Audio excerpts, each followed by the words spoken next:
తమరి దయ వల్ల మీ కంపెనీ వల్ల సిటీలో ఉన్న ఊళ్ళో వాళ్ళందరూ ఊళ్ళోకి వచ్చారు బాబు. మా అందరికీ పని కల్పించారు. మేము నేసిన చీరలకి డ్రెస్సులకి మంచి ధర కల్పించారు. ఇలాగే మీరు మాకు పనిస్తే ఇంతకంటే మన్నికైన బట్టలు నేస్తాం బాబు. వీ క్రాఫ్ట్ ద్వారా వెళ్ళిన మొదటి ఎక్స్పోర్ట్ ఇది. ఖచ్చితంగా సక్సెస్ అవుతుంది. ఆ తర్వాత మీ అందరికీ ఊపిరి సలపనంతా పనిస్తాను. అన్నయ్య, మా ఊరికి మాకు ఇంత మేలు చేసిన నీకు మేమిచ్చే చిరుకాను కన్నయ్య, ఈ బట్టలు తీసుకో. ఆ,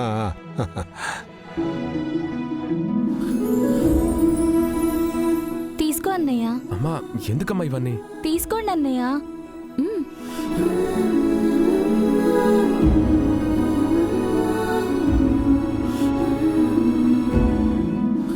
బాబు, నాకు కొడుకుండేవాడు.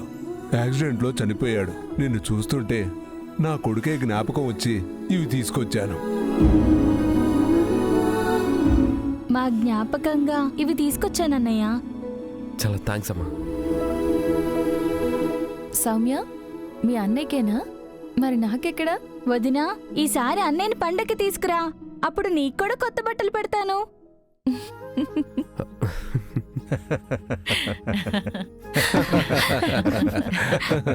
నేను మీ కొడుకునే అనుకోండి. బాబు, ఆయనకున్న 3 మగ్గాలు, 10 ఎకరాల చేను మీకు రాసారేమో అడగండి బాబు.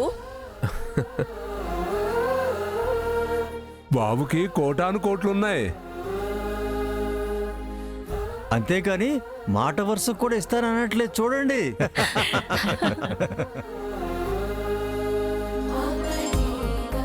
ఒక్క నిమిషం మీరు మాట్లాడుతూ ఉండండి, ఇప్పుడే వస్తాను. అలాగే.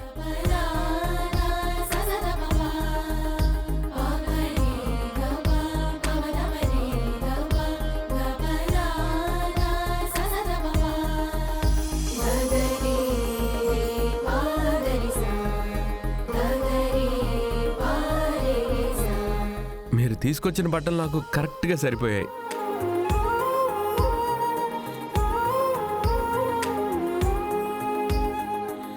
కోటీశ్వరుడివి, నీకు మామూలుగా ఇచ్చిన బట్టలు తీసుకొని పక్కన పెట్టేస్తావేమో అనుకున్నాను బాబు, కానీ నిజంగా వేసుకొని వచ్చావు. నిన్నీ బట్టల్లో చూస్తుంటే మా అన్నయ్యని చూసినట్టే ఉందన్నయ్య. అమ్మా, నేను ఆల్రెడీ మీ అన్నయ్య అని చెప్పాను కదమ్మా.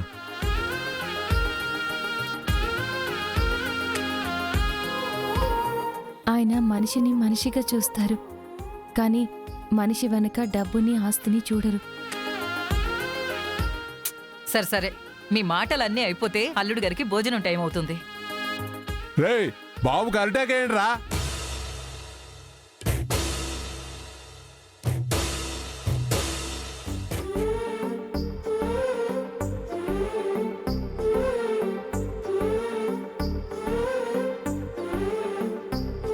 బాబు, ఇక మీరు తినండి. ఒక్కనే కదా, ఇంత భోజనం ఎందుకు? చెప్పాను కదండి, మా ఊరి మర్యాదలు ఇలానే ఉంటాయి. ఊరి దేవుడా, మరి ఇంత? ఈ కొంచానికే ఇలా అంటే ఎలా అల్లుడు గారు? తినండి. ఏమండి, నేను ఇంత తినలేనండి. పర్లేదు అల్లుడు గారు, కొంచెం తినండి. ఎందుకు తినరు? మీరు తినాల్సిందే. తినండి.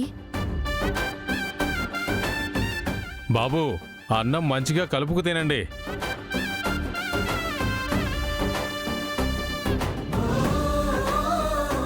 అన్నయ్య, ముందు స్వీట్తో స్టార్ట్ చేయండి.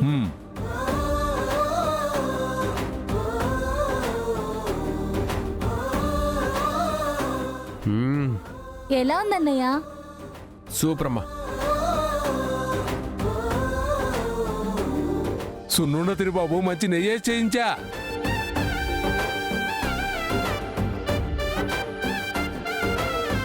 బాబు, ఆ గారె తినండి.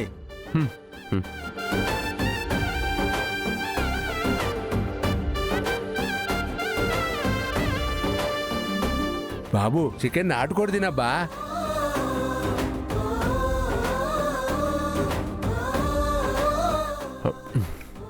బాబు, ఆ మైసూర్ పాకు తినండి.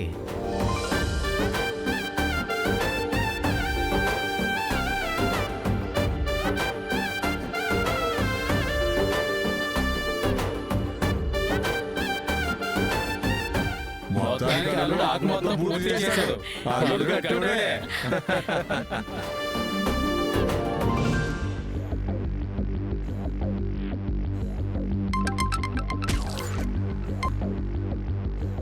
ఏమైంది సుభాష్?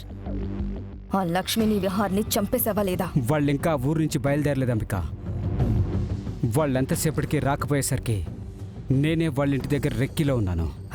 వాళ్ళింకా రాకపోవడం ఏంటి? ఈ పాటికి బయలుదేరి సిటీకి వచ్చేయాలి కదా. లేదు, ఇక్కడ ఊళ్ళో వాళ్ళు ఆదికేశవ విహారీ లక్ష్మిని ఆపేశారు. ఆపారా?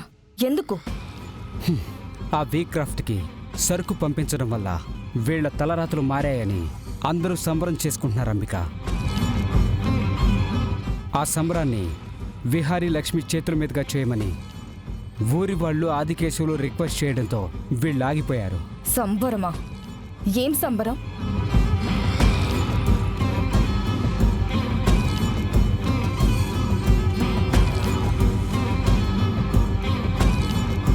అలా ఆ పూజ చేసిన తర్వాత వీళ్ళు బయలుదేరతారు. అప్పుడు వాళ్ళకి స్పాట్ పెడతాను. అప్పటిదాకా ఎందుకు? ఆ సంబరంలోనే వాళ్ళకి స్పాట్ పెట్టేయొచ్చు కదా. అక్కడ చాలా మంది జనం ఉంటారు. ఆ ఊరి వాళ్ళు ఉండగా లక్ష్మిని మనమేం చేయలేం అంబిక. నా దగ్గర ఒక ఐడియా ఉంది. ఏంటది?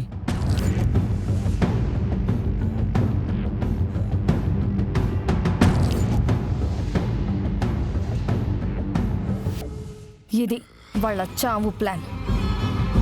నేను చెప్పింది చెప్పినట్టు చేస్తే మన చేతికి మట్టి అంటుకోకుండా మొదట ఆ లక్ష్మి అడ్డు తొలగించుకోవచ్చు. ఆ తర్వాత విహారీని వేసేయడం చాలా ఈజీ. సరే అంబిక, నువ్వు చెప్పినట్టే చేస్తాను. పూజలోనే ఆ లక్ష్మి చావు ముహూర్తాన్ని కూడా ఫిక్స్ చేస్తాను. ఈసారి ఆ లక్ష్మి ఎట్టి పరిస్థితుల్లోనూ తప్పించుకోకూడదు సుభాష్. ఆ లక్ష్మిని చంపిన తర్వాతే నేను సిటీకి వస్తాను అంబిక. దాని చావు వార్త నీకు చెప్తాను.